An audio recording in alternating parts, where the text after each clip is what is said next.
Hello friends, welcome to Parasitology, and today we are going to speak more on strongyloidiasis.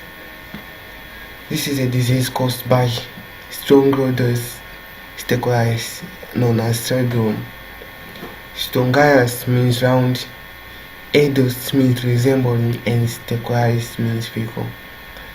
It is worldwide distributed, and you may find it in warm areas, moist tropical and subtropics, but also in temperate areas. Been infecting almost approximately in a range of 80 to 100 millions, and has three developmental forms, which are rhabditiform, larva, adult, and feriform. It is more marked in weak immune people, where hyperinfection tend to exist, and it normally has three phases of life cycle, existing as free living, parasitic, and or causing auto infections. Now, as a free living, it is also known as heterogonic, and parasitic is homogonic, and auto infection involves recycling in the same patient, where it tends to penetrate the mucosa and causing repeated infection. So it causes repeated parasitic infection in the outer infection. Morphology, it is difficult to see it with naked eye, so you need to have some sort of a microscope. Now the female is very slender with its morphology, thread-like. That is why they are called syndrome. The appearance, and it is measured to 2.8 millimeter times in length and 67 micrometer in width. It is taped anterior with hexagonal six-sided mouth, and female won't have prominent reproductive system and cylindrical body, hence nematode. That's why they are called nematode. Let's go to the life cycle of strongyloides stickularis.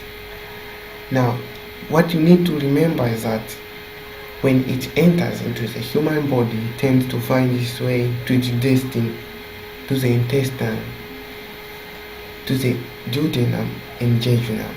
Now, during the parasitic phase, the feriform larva, which is mature in the cell stage, penetrates the skin, the host skin, or so it enters the superficial vein, or sometimes it is being ingested direct. When entering the superficial vein, it travels through the blood system, throat, or through the lymphatic circulation, using the passing through tissues and organs. It tends to break through the alveoli and start ascending through the branchial tree. So it crawls through the branchial tree, and it's going. It gets swallowed and enters the GIT tract, finding its way to the destiny, that is the small intestine. When it is in the intestine, various manifestation occurs. Now, before that, in the duodenum and jejunum, it tends to go and become adult. Then it molts twice to molting, where it changes. Just imagining a male changing into a female. Then it lays eggs. Then the egg hatches, releasing the rhabditiform larva. The larva formed are excreted in stool, and that is the end of the first phase, the parasitic phase. Now, various manifestation occurs when it enters traveling through the skin blood vessel. There's different manifestations occurring in the skin, such as serpiginous eruption, eczematosus lesion, urticaria rashes, and petechial hemorrhages occur into the skin. When it enters into the lung, various manifestations such as pneumonitis, dyspnea, wheezing, respiratory failure, dry cough, other features such as anemia, hyperalbuminemia, eosinophilia, occult blood, and when it is in the GI tract, various manifestations such as abdominal pain, epigastric region, and nausea, vomiting. The GIT features generally include intermittent diarrhea and upper and lower GIT bleeding. Now, this is all about the parasitic phase. Going to the free living cycle, it is just like a continuation of the parasitic phase. Soon after the adultiform larvae are excreted in stool, so they are free, and the normal morphology, they normally appear as transparent as usual. The adultiform larvae, they are formed and passed into stool and develop where they develop in male and female in the normal environment. Then they mate in the soil, causing formation of eggs. The morphology, the female free living, it measures 1.0 to 1.5 millimeter times 8.885 micrometer. This is the width, this is the length. And after copulation, the free living female accumulates eggs in the uterus than the parasitic female. That is the comparison.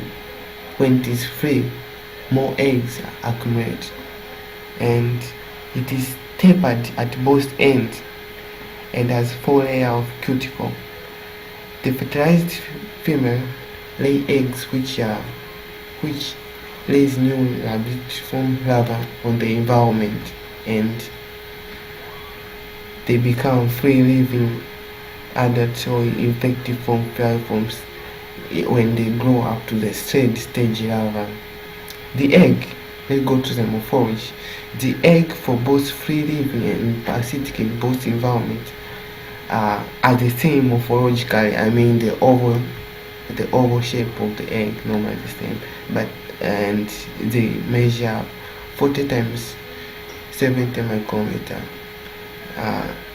May be fully embryonated or undergone several cell division.